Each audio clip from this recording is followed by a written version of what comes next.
Today's episode of Beyond the Mask is presented by the insurance specialists at Bright Think Wealth Strategies. Find the disability insurance coverage that fits you best right now. Email Robert Smith at rsmithjr@financialguide.com. The show is also made possible by the team at CRNA Financial Planning. Get a free consultation today to be guided through the complexities of investing and financial planning. Just visit crnafinancialplanning.com. We'd also like to thank Helping Hands and OSA EMR for their support of the show. And don't forget, listening to our podcast can earn you Class B credits. For more information on how you can submit them, check out the CE Credit tab on our website, beyondthemaskpodcast.com. Welcome to Beyond the Mask, Innovation and Opportunities for CRNAs, with Jeremy Stanley and Sharon Pierce. We know you spend your day caring for your patient's best interests. On our show, we want to care for you. Join us as we leave the operating room and learn the latest in the CRNA industry. Beyond the Mask starts in 10, 9, 8, 7.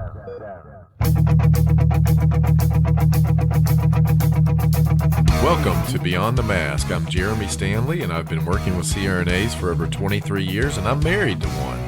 And my co-host is Sharon Pierce. Sharon's a practicing CRNA for over 20 years, a past president of the ANA, the NCANA, and she's held many other leadership roles. As usual, our goal with every episode is to educate and enlighten CRNAs, and I think our topic today is definitely going to do that. And Sharon, what time is it? It's time to wake up, Jeremy. I think it is.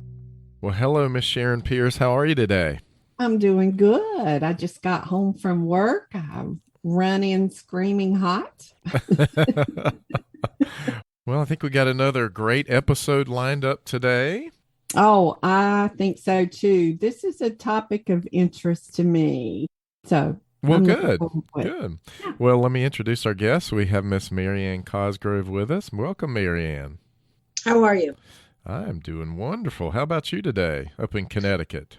Doing very well. Nice sunny day. Nice about sunny 37 day. degrees here in New Haven. You'll take that today, right? We'll take it. All right. We've got a good topic today, and it's something I know is near and dear to your heart, and we're going to be talking about elevations in ambient OR noise.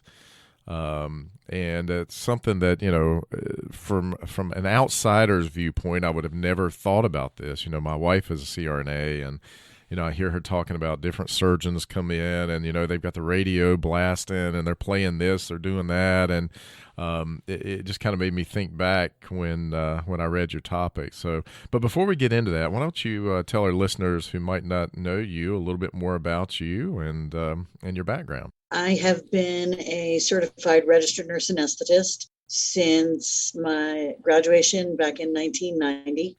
I graduated from the Hospital of St. Raphael School of Nurse Anesthesia, which is in New Haven. Now it is the Yale New Haven Hospital School of Nurse Anesthesia, where I am the program director.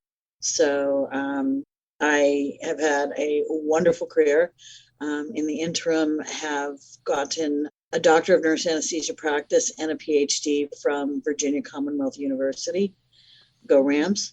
And my dissertation research was on the topic of intraoperative noise. I have a wonderful husband. I have a son who is 29 years old. He's a veterinarian, and he lives one town over from us, which is great. And that's about it. I feel very fortunate to be a part of this wonderful profession. And thanks for the opportunity today. I'm really excited to speak with you.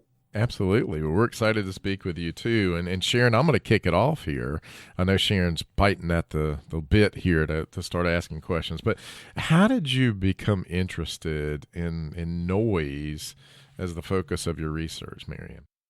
That's a double-pronged answer. First of all, I don't think I'm mesophonic, but I am very sensitive to noise, ambient noise. And I find that when it's a super noisy environment, I have a hard time really kind of focusing, especially if something's maybe not going the way that it's planned in the operating room, or I'm trying to think of something and there's noise in the background. That's part one. Part two, was the year after I graduated anesthesia school. I was in the operating room, and the room next door to me had a stat call. And the stat call was an emergency where a patient who had laryngospasm after extubation. And he was a very big, burly guy, and the anesthetist was having a hard time controlling him. And he was becoming progressively hypoxemic. And he was calling, the anesthetist was calling for help, and basically eventually got the help that he needed. The outcome ultimately for the patient was not good, which was problematic. And when the debrief went on, one of the things he kept saying was, it was like so loud in the room, I wasn't heard. I kept saying, listen, I need help. Can you call someone? Can you call an attending? And the radio was up, and the scrub tech was breaking down the instruments and slamming them into the pans. And he just, it was sort of like no one realized he was in trouble for what seemed like a long time. It may have been less than that, but that sort of resonated with me. And I always thought about that. And so when I was looking for a topic for my dissertation, I was very interested in the effects of noise on performance. And I wanted to create some sort of an experiment where I could put people in noisy conditions and then put them in quiet conditions. And the noisy conditions were going to be about the mean decibel level of an operating room on any given day, which happens to be close to a vacuum cleaner, believe it or not. Oh, I can believe that.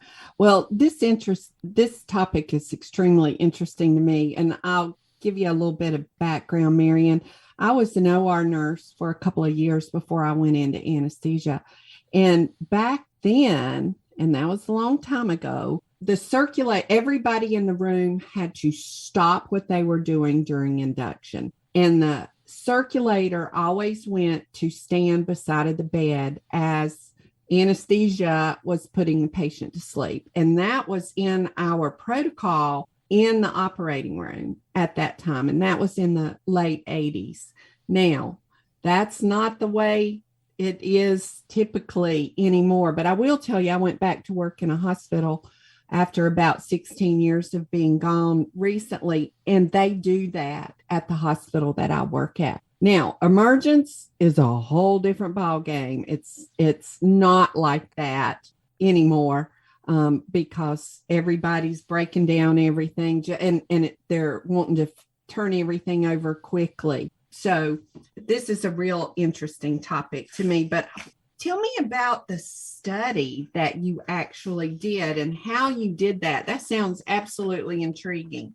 I did not go with the initial plan of subjecting people to noise and then subjecting them to a quiet environment and taking a test of sorts, if you will. I still have that in my mind as my next leg of my project. But what I did as an entry project for my dissertation was I did a survey on the perception of intraoperative noise by certified registered nurse anesthetists around the country. It was the kind of, am I the only person that thinks this? Am I the only person that cares about this? Or do other people think that noise is a problem? And I had actually seen a Facebook feed, someone posted a question saying, hey, do you have a problem with noise in the OR? And the majority of people that answered said, yeah, I have a problem with it. But there was always this small quantity of people that were like, no, not a problem. It doesn't even faze me. And so I thought there's got to be some sort of, inherent noise opposition in people, but overall as a group, do we realize it's there? Do we care about it? Do we think it affects us? And do we think something should be done about it? Were basically the four main questions that the survey questions encompassed. Well, the one thing that I can kind of think about as you guys are doing this, because obviously I've never been in that situation, but, I can think of when my kids are around and they're screaming and yelling and I'm trying to focus and concentrate on something. I mean, it is so hard. I mean, for me, and I'm pretty good at blocking things out. I can tune out my wife. Well, you are a man. Yeah, I can tune out my wife, and she says, "Do you not hear those kids?" And a lot of times I don't. But there are times when I'm trying to do, and I am just Wow, it drives me absolutely nuts. And I can only imagine, I mean, here you guys are, you have someone's life in their hands. You're trying to focus on what you're doing, you're listening to your machines, you're paying attention, all this noise in the background. And, how do you make rational decisions with that going on? And I've never really thought about it, but, as you're talking about this, it makes a whole lot of sense that noise could cause mistakes in this scenario. That was a hypothesis. I thought that people would say, yes, absolutely. This does bother me. I do have trouble remembering things in noisy environments. I do have a tough time doing procedures. A lot of the procedures we do take fine motor skills, for instance, during ambient noise increases and so on. And what surprised me was that although most of us said, yeah, noise is in the operating room, and yes, it is problematic, and yes, we should do something about it. Most people thought that it really did not affect their performance. And parameters or metrics of performance for me were things like doing procedures, having recall of facts and so on, being able to communicate with the perioperative staff, concentration. And then what was even more surprising was that CRNAs didn't feel that ambient noise increase was a threat to their personal health. So this was all self-reported. The data that you're talking about was from your study. What did the literature review show? Because it's just like, all the stuff that MBCRNA has done and all. Look, and we all think we're better than we are. Exactly. Well, there is a gap in the literature, and therefore that was the impetus for the study. Okay. We really had not asked people what they felt about this, what the perception was of intraoperative noise, and whether or not they thought it negatively impacted their performance. We do know from the literature from Broadbent back in the 50s that noisy conditions actually do decrease your ability to concentrate. His experiments were, just doing simple math computation in the presence of loud noises and so on.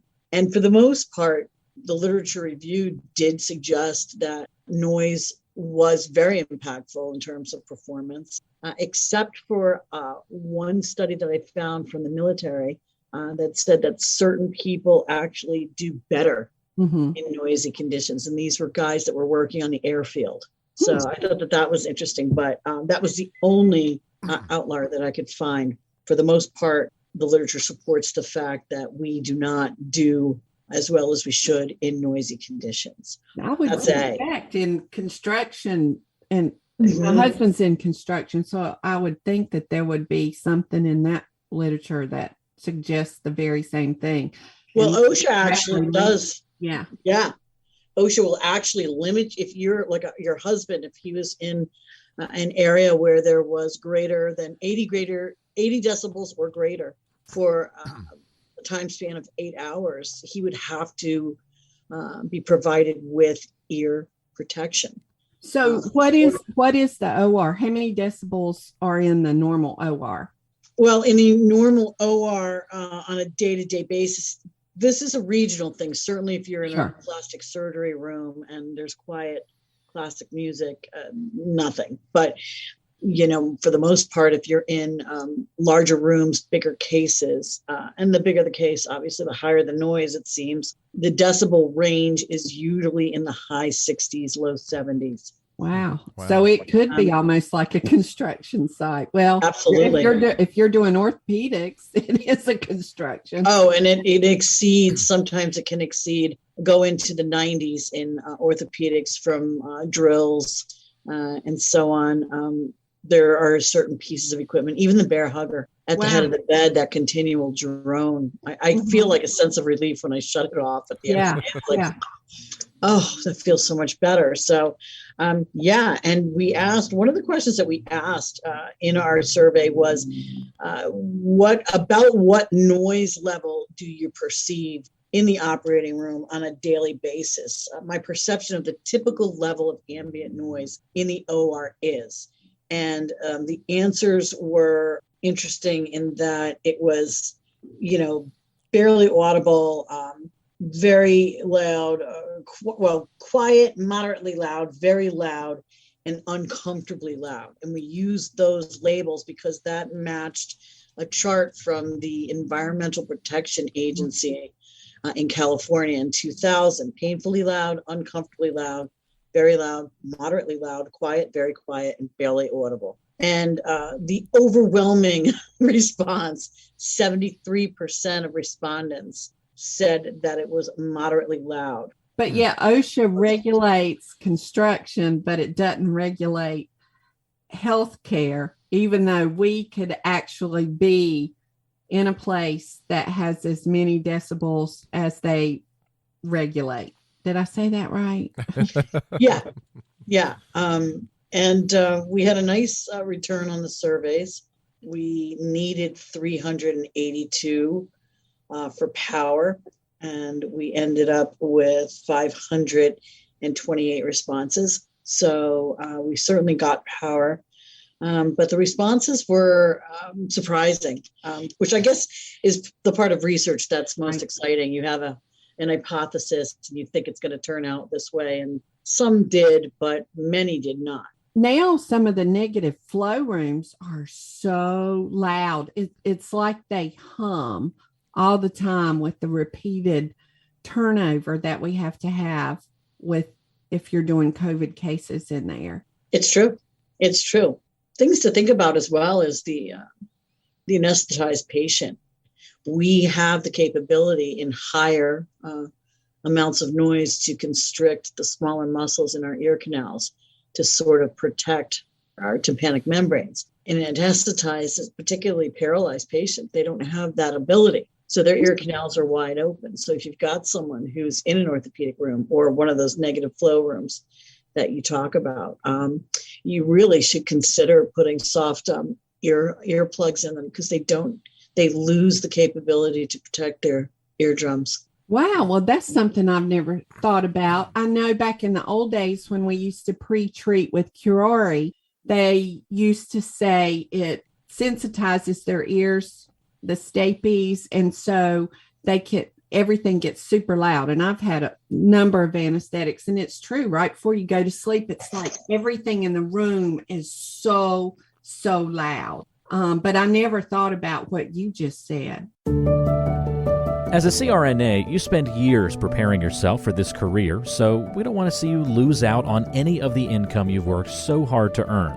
The best way to protect yourself and give you the confidence that a major life event won't disrupt your financial future is through disability insurance. We've known disability income specialist Robert Smith for many years and have seen the work he's done with nearly 2,000 CRNAs over multiple decades. He can help identify any gaps in your existing coverage and fill those gaps by finding the best value on a policy. Contact Robert and let him know you heard about him on our podcast. Send him an email at rsmithjr@financialguide.com.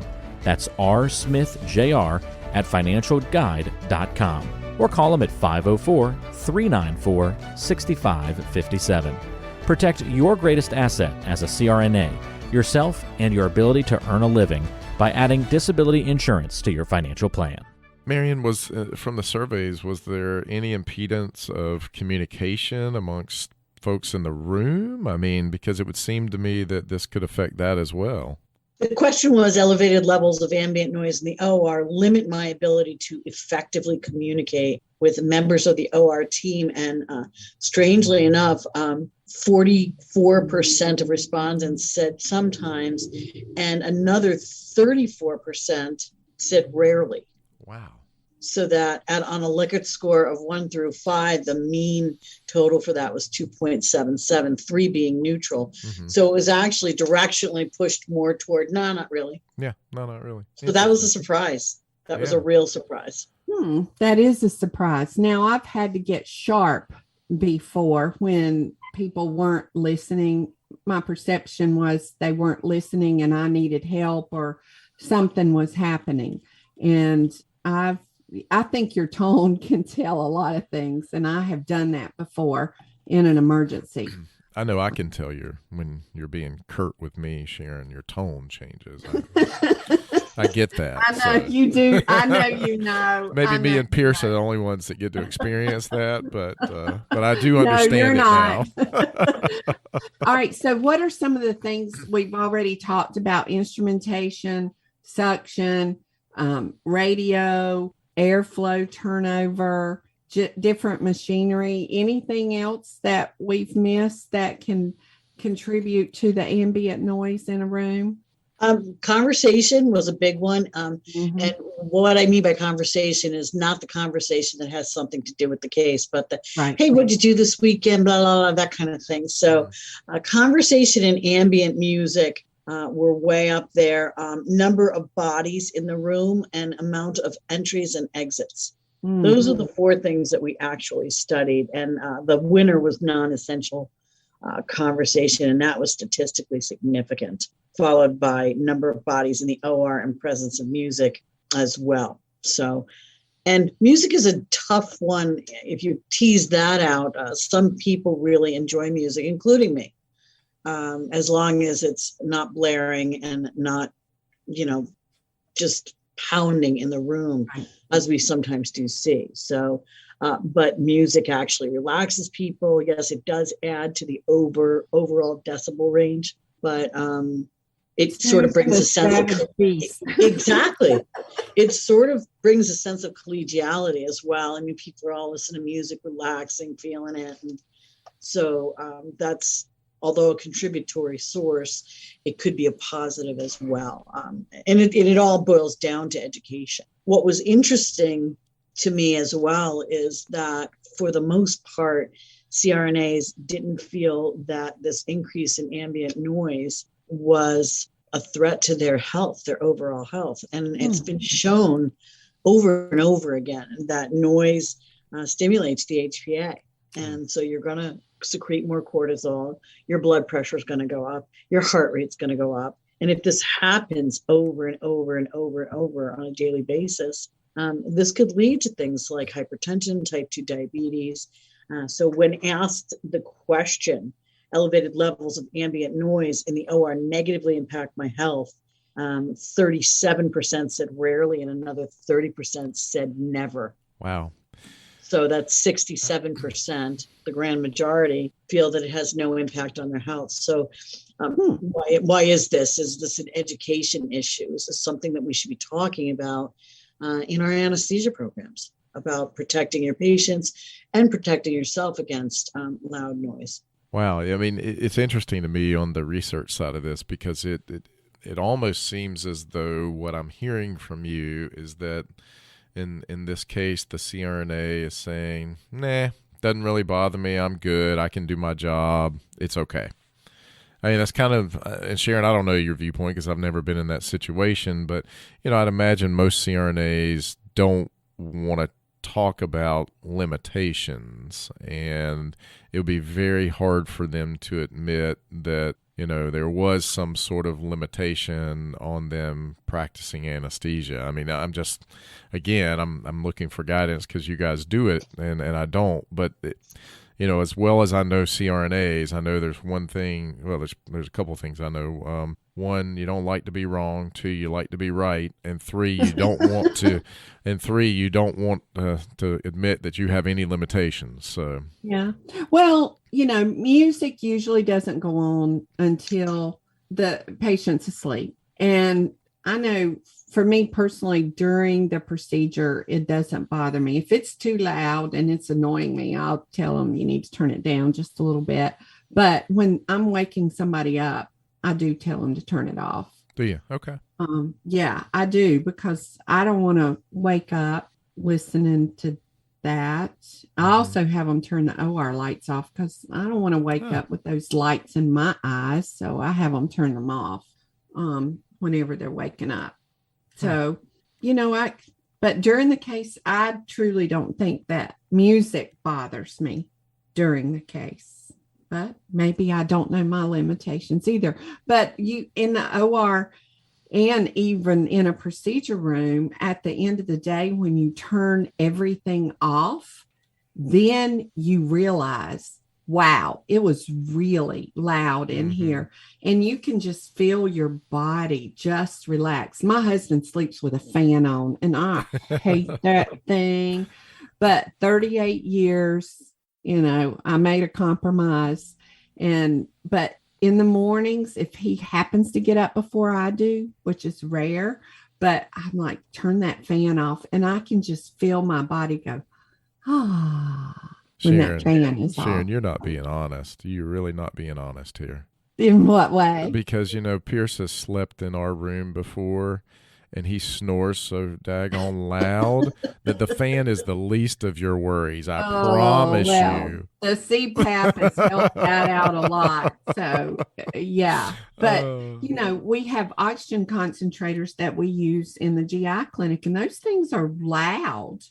And you kind of get used to it a little bit. And then when it goes off, you can feel your body relax. Mm-hmm. So I had someone tell me, one of the CRNAs that I'm friends with, that there was this one particular surgeon who liked to listen to really, really heavy metal. I've got a couple of those. And would sometimes turn it up extremely. And they hated heavy metal. But, the surgeon wouldn't turn it off. And, I'm just kind of sitting here thinking through that. But, I'm wondering if it's not a type of music you like. I mean, that could also aid in this, kind of distraction, I mean, if you really hate heavy metal music and you're having to listen to it for hours in a long case, or if you really hated country music and you're having to listen to it for hours, I mean, it could grate on you after a while. Very good point. And I've been in rooms where the music choice wouldn't necessarily have mirrored mine. Yeah. I mean, I could see that for sure. Marianne, what did they say about, patient safety? And I have a feeling now that we're listening to this, I can almost be fortuitous here and say that I kind of know where we're going with this. So. Yeah, you're probably, again, it was a surprise that CRNAs don't really feel that it's a threat to patient safety. Elevated levels of ambient noise in the OR pose a threat to patient safety. We have a very wishy-washy sometimes. Yeah. And remember, it's always, frequently, sometimes, rarely, or never were the 5 options. So people were like, middle of the road, maybe. And we had a mean score of 3.23 out of 5. So it was just this side of leaning toward positive. But I think to your point, back a few minutes back when you were talking about how we don't like to be wrong and we're always right and all that, I think I meant that in a loving way, Marianne. Maybe a piece of this, and we discussed this at my dissertation defense. My chair actually said, do you think it's because we don't like to show any sort of weakness, or that we have to always be ready, available, and absolutely perfect in any situation? Right. But what I think I was most surprised about was the lack of knowledge regarding the actual effects of ambient noise. And we got open-ended comments at the end of the project. And one of the comments was, it's the noise, the cost of doing business. That's what it is. Yeah. And it's to be expected. And so very, very interesting stuff, though. Well, and you're trained as a CRNA to handle whatever is thrown at you. You've got to be able to handle that situation. You got to make split decisions based on your knowledge and your repetitive nature of what you've done before, and you've been there and done that. And I can see that. I mean, it makes a whole lot of sense that it would be hard for me to admit in what I do that that somehow there was something that was leading me not to do the right thing for my client as well. So I can definitely relate to that for sure. Today's show is brought to you by the folks at CRNA Financial Planning, an independent consulting firm that offers financial planning services exclusively to CRNAs and their families. From planning for a child's future college expenses to building a predictable income stream in retirement, the firm is committed to offering you comprehensive financial services, customized to fit your unique needs and objectives. If you have questions about your financial future, get them answered. Call the team at 855-304-3748. That's 855-304-3748. Or go online to crnafinancialplanning.com. What are some things that we can do to mitigate some of the noise in the operating room besides being a witch and saying, hey, turn that music down? There are a few recommendations. First of all, we talked about possibly introducing the topic in a patient safety seminar or a course to let students know about not only the effects on safety, but also the effects on your personal health and the effects on the patient, which we rarely talk about. I have NIOSH has an app for your iPhone that measures the decibels. Oh, that's cool. And so if the room is super loud, what I'll do is I get up at the head of the table and I take my NIOSH sound meter and I hold it next to me like this, and you can't see. It's blurred for you guys, but right now with me talking at it, it's 74.7. So, wow, which is just you. That's just me. So I'll stand at the head of the bed and I'll have it next to me, and the surgeon will look at me and say, "What is that?" And I'll say, "This is the decibel meter." Wow. The World Health Organization suggests a level of no greater than 35, which is almost impossible to achieve in an empty operating room just from HVAC and the sound of circulating air. But if we shoot for between 40 and 50, it's 45. It's probably a good thing, but it's very difficult to achieve. One of the things, we don't usually have a place at the table when we're choosing what kind of equipment to buy, but there is a Buy Quiet from NIOSH in 2015 that encourages people to purchase machinery that makes less noise.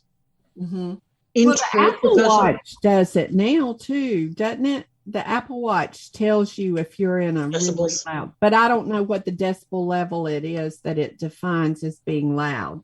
I don't know if you can preset it yourself or they have those settings, but I would imagine that anything above 60 is probably going to give you a little bit of a warning.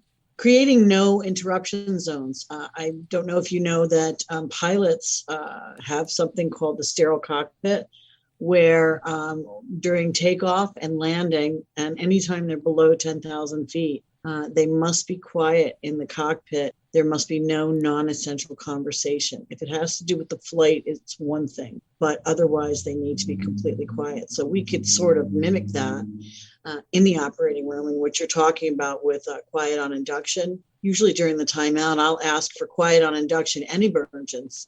And then as the patient is emerging, I'll remind people, hey, you guys, this guy's waking up. Can you just, tone it down a little bit, please? People are usually respectful if you ask in a nice way. Interprofessional collaboration, having noise champions, not only anesthetists, but circulating nurses, scrub techs, and so on, is a nice way to go about things. Certainly no punitive initiatives that just makes things worse, really. They do have visual aids. I don't know if you've ever seen it. That looks like a big stoplight. And then if the noise level is okay, your green light is on. If it's starting to get noisy, the yellow goes on. If it's super noisy, the red light will go on. They have something called the sound ear, which is a little more feasible to be placed in an operating room than a big stoplight. And it's just a visual awareness that things are raising, and hopefully you'll lower your voice when you see that visual cue. I just looked on the Apple Watch and the threshold is 90 decibels. That's pretty high. Yeah. And they said that's when hearing can be affected, is over 90. So that Apple says. Most probably is in the painfully loud. It's in the very loud. It's not even uncomfortably loud. Whenever Pierce is DJing, my watch doesn't ping or anything, but I want to start paying attention. That's Isn't that interesting? Yeah. Well, Marianne, before we kind of wrap up here, Sharon has come up with something called the lightning round. It's kind of her favorite time of the podcast. So we're going to ask you a few questions here. You can come off the cuff, and we'll try not to throw anything too crazy at you. But Sharon, I'll let you get started. All right. If you could have another profession, what would it be? I would own a yarn shop. A yarn shop. Interesting. Yes. Do you crochet? I knit? love to knit, and Okay. I love color. I love the arts. I would be doing something in that industry. Wow, Isn't that that's cool? interesting. Yeah. All right. What are you grateful for right now? I'm grateful for my family, particularly my husband. He had esophageal cancer 2 years ago, Oh. and I was successfully resected, but needed 12 rounds of chemo.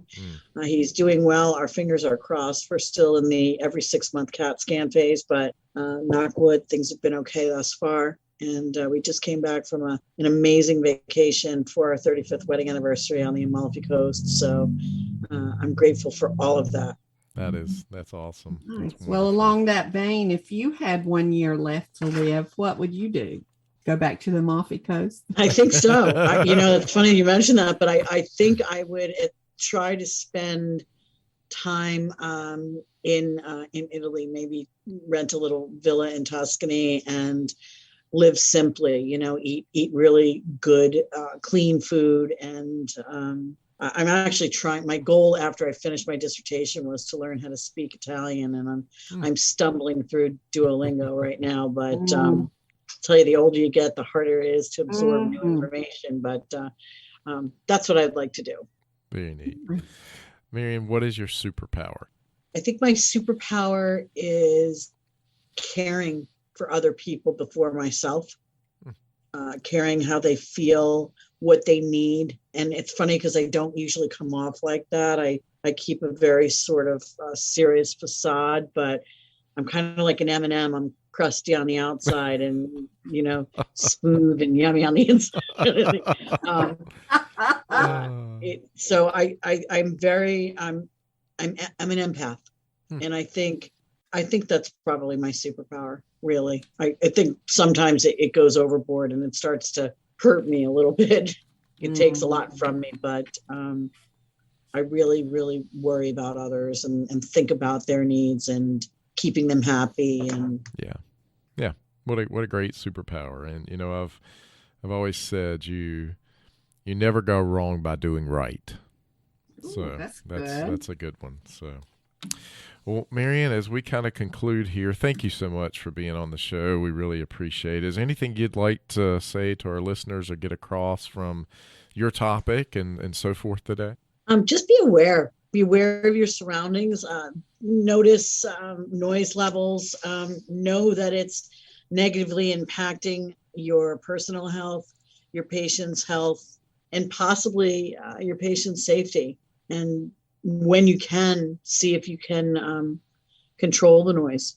Strangely, one of the questions at the end of the research project was, can noise be controlled in the OR? And most people said, yes, it can. And thought it's always important. Greater than 50% said it's always important to employ noise control, even though we don't think it hurts us or it's a bad thing necessarily for our performance. So just an awareness of it. Know that it's there. Know that it should be controlled. Maybe try to employ quiet during emergence and induction as well. And maybe protect our patients' ears during noisier procedures. Yeah, I think that's great. Sharon, you picked up that as well. I think that's good, So, well, Sharon, I think it's a wrap. I think so. Marianne, we really want to thank you for being on. We want to thank our listeners for listening to Beyond the Mask with Jeremy Stanley. And Sharon Pierce. if you like our show and want to help us grow, Sharon, how can they help us grow? The best way to help us grow is to leave us a review, but make it Positive. There's enough negativity in the world. absolutely. You know, Sharon, we've been in the top 50 medical podcasts, and our goal is to be in the top 10. and Going to number 1. There you go. That's right. That's right. Until next See, time. I am trainable. You are. It's a wrap.